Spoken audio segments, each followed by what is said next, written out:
What a day we had. This is my last day in Tokyo, and so much stuff happened while I was sleeping last night. We've got to talk about all of it, especially CleanSpark. CleanSpark absolutely took off yesterday. We were up almost 33%, Mara up 10%, Bitfarms up 7%, BitDigital up 10, Cypher up 15, Hut up 11. It is outrageous out there. So starting tomorrow, I should be having more clear audio. I'm still on my iPad, and I still have not figured out how to get my AirPod Pro microphone to work for it. So let's take a look at this chart. Now, CleanSpark did one of the most textbook cup and handles I've ever seen here, and it is beautiful. So this thing gapped up big, and if you made profits today, congratulations. I did as well.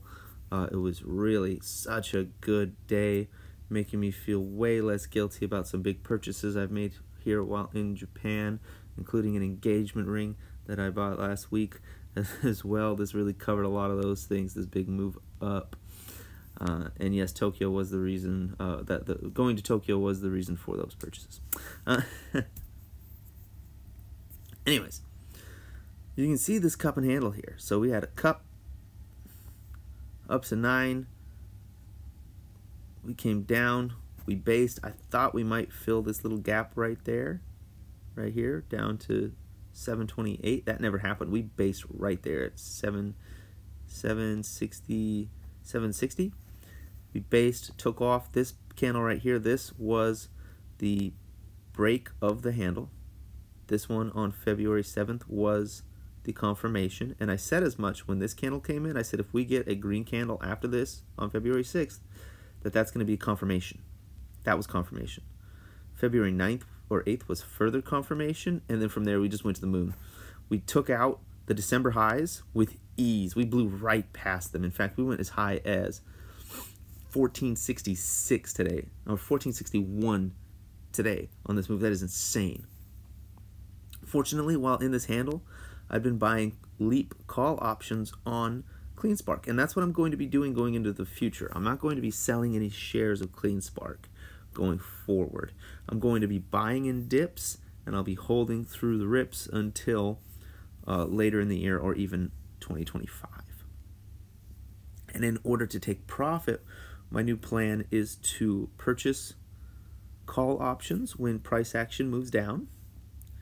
Leap call options, so for like 2026, so I have plenty of time in case price collapses for a few months. And then I'll be selling those calls when they're deep in the profit there. Like today, I woke up, it was 11:30 p.m. here. I took a little nap, woke up, immediately sold off those calls that I had for huge profit, and then went back to sleep. And that's my plan going forward with taking profit on things like CleanSpark and Marathon, because I don't want to miss the big run-ups selling my shares, but I do still want to profit off of these. So I'll be buying shares in the troughs as well as call options, long-dated call options.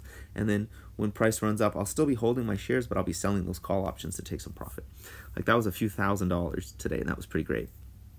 And now this is not a suggestion to buy, sell, or hold any assets whatsoever. It is simply what I'm doing with my portfolio, the plans I have going forward, and how I will be executing this trade. I cannot advise you in any way what to do with your own money. It's simply what I am choosing to do.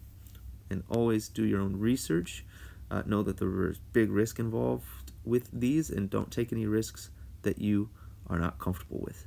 Anyways, what I'm looking at here now, I lost all my indicators. What the heck, man? What I'm looking at here now is I want to see this price meet the 5. Now, some people might be saying, oh, it went up 33% almost. It's going to be a red day tomorrow. It's going to come back down. It's going to fill that gap. I don't necessarily believe that's going to happen. I think price will probably come down. At some point, I think we will get back into this ascending channel here, this real tight one, and move up. We might even get back into this ascending channel down here, but I don't think so. That's pretty low. I don't know if we will. I think we'll definitely get into this one, this smaller one here at some point. and then start seeing ourselves climb up again. Now, I don't know how fast that's going to happen. That could take some time. We could levitate up here for a little while before coming back down. We could stay above this gap the whole time and just like maybe fill in this candle here, this wick a little bit. I do think at some point we'll probably come back down to the $11 range, maybe slightly below that before moving on up again. But that is what I'm seeing here. And I would not short this thing. I would not short this thing until price is back below this green line, which is the 5-day moving average. I would not short it till then. And I would wait for confirmation. Like you can see back here. So back here, like shorting these things is scary, especially going into a halving. So I wouldn't do it personally. You see we had this big green candle. We came out above. We got way separated from the 5, just like we are right now. So in this candle, December 4th, we were super separated from the 5-day moving average. And instead of coming down, we just went flat. We just went sideways until that 5-day moving average caught up with us. And then we took off again, even higher.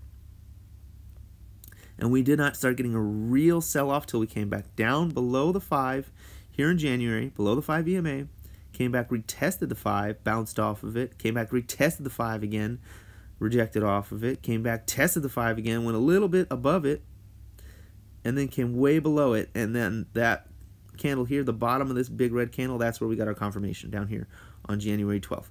And now you would have missed that move from $13.50 all the way down to $9 waiting for this, but at any moment this could have turned around on you. And that's what's going on here. Like this is probably going to go flat, maybe come down to like $12.50, $12-ish, and then the 5 will catch up and we might go flat for a while. Like I don't necessarily see this thing dumping again. And one of the reasons for that is the news that drove this 32, almost 33% move.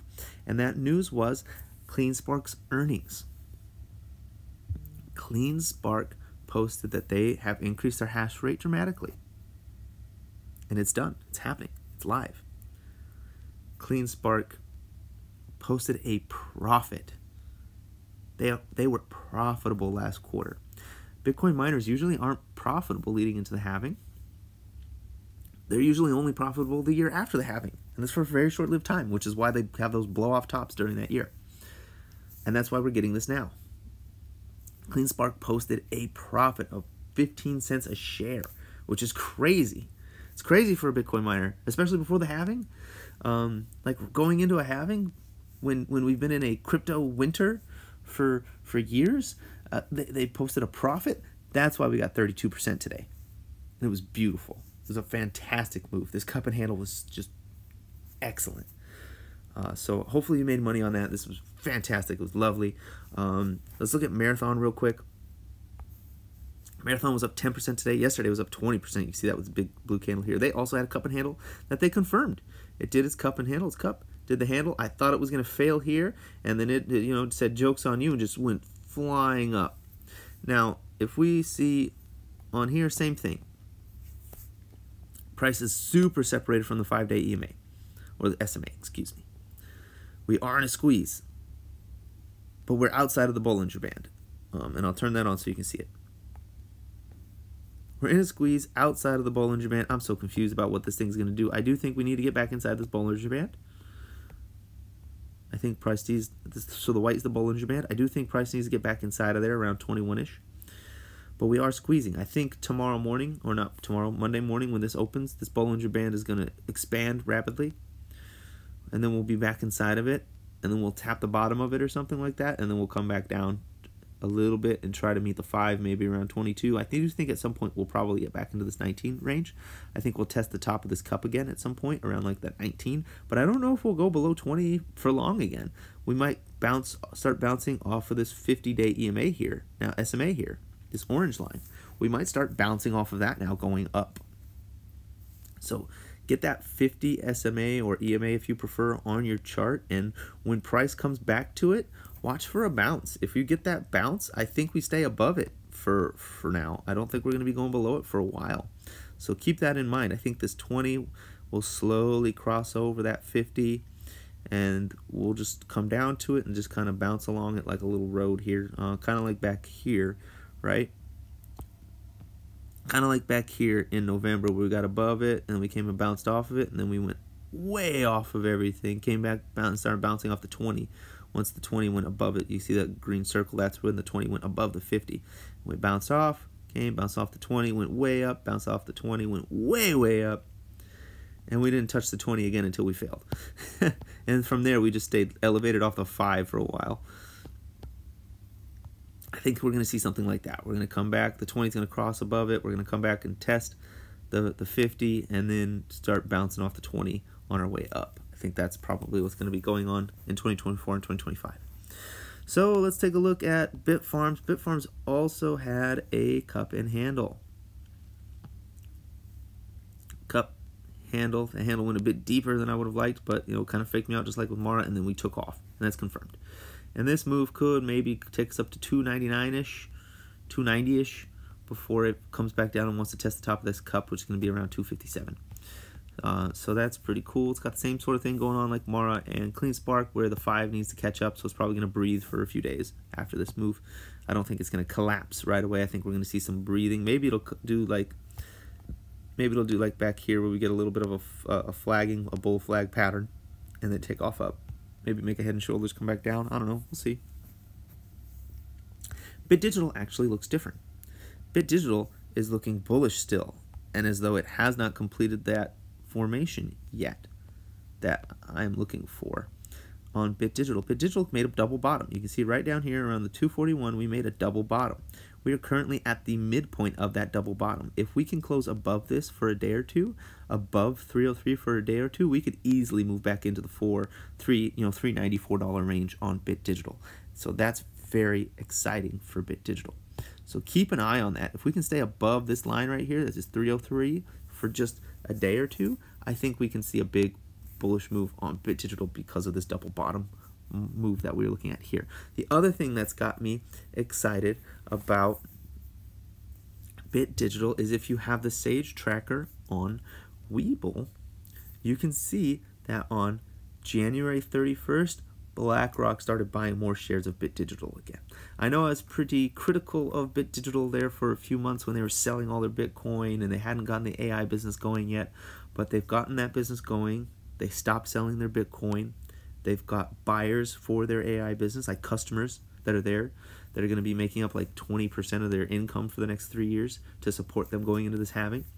They pulled off the execution. I wasn't sure if they could pull off the execution, and I hated how much Bitcoin they were selling to do it, but it seems as though they are executing well. They're pulling it off, and BlackRock believes that they're doing it too, noticeable in their doubling down of their shares. Okay, they didn't buy that many. I think it was like 25-30% more that they bought just last month. So I'm pretty bullish on BitDigital again, given that. And we are at the top of this ascending channel. We might see a little bit of resistance there, but if we can break through it, yeah, we're going up. I think that's the same on Cypher. If we look at Cypher, Cypher is doing a very similar thing. We had a bottom, middle point, bottom, and we are slightly above the middle point on that double bottom on Cypher, which is bullish. If we can get above this ascending channel that we're in right now, if we can break above the top line of that ascending channel, we are going up to the bottom of this ascending channel up here around 430-ish, if we can do that. Now again, like I've said, this is not a suggestion to buy, sell, or hold any stocks or assets whatsoever. It's simply what I'm seeing when I look at the chart, and this chart looks bullish on Cypher. It looks bullish on BitDigital. I think it also looks bullish on HUT. Yep, it does. Same thing. Double bottom. We haven't gotten to the midpoint yet, though. So this could easily fail still. The midpoint is 905. It's got to get above 905 before that double bottom is able to be confirmed. If it is confirmed, we could be going back up to $13. We could see a big 30% move on HUT, just like we saw on CleanSpark, if price gets above this 905, 907 range here. So I'll be watching that very closely, because that on call options, that could be amazing, like an amazing return in just a few days on that. So keep an eye on that, watch it, see what happens, wait for confirmation. Don't let it come up to the top of this descending channel here and then fail and come back down to the lows and lose your shirt. Don't do that. But, and again, not financial advice, not a suggestion to buy, sell, or hold anything whatsoever. Just what I'm doing, what I'm planning, what I think when I look at these charts. So that's all the Bitcoin miners that I care to follow, let's look at Bitcoin. Bitcoin completed that inverse head and shoulders I was talking about right here. So we had that shoulder, head, shoulder, completed it, came all the way up to 48,000, came down right to the top of my ascending channel here. It's beautiful how that works out. I do think from here we're going to go flat for a while, maybe bleed off a little bit, get into that mid-40s again, and then before moving on up again. And if I turn on the Gaussian channel, which I had earlier, let me turn it back on again. On the daily, we just blasted right past the top of the Gaussian channel, which means we'll probably come back and test the top, which will be somewhere around that mid-40s here at some point in the near future. If we go to the 3-day, we're actually way off of it. Like we didn't even come to the top of it again.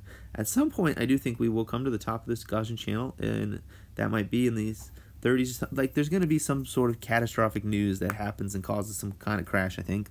Now, of course, that is completely speculative. That probably won't even happen. But it could, and if it does, like if we get some kind of really bad news for something or other, like we could revisit down to the top of this Gaussian channel real fast. So I'm not expecting it to happen, but I am not going to be surprised when it does. Like I'm not going to sell anything when it does. If it does. I shouldn't say when. If it does. We are off the 5 on the 3-day, so we do kind of want to come back to that at some point, or it needs to catch up with us here in the mid-40s. We are forming a bit of a cup up here on the 3-day. So if we get up to 48.7 and we start coming down here and forming a handle, I'll be very excited about that. Actually, that would be very, very bullish. Let's go ahead and draw one, something like this. Boop. Something like this. Ha. And we could go as low as here on that handle. Like we could make a handle as low as here before taking off up again. We are in a squeeze on the 3-day, so keep an eye out for that. There are still explosive moves waiting for us in this chart, so that's pretty exciting. So anyways, with that said, please like, comment, and subscribe, and have a profitable day.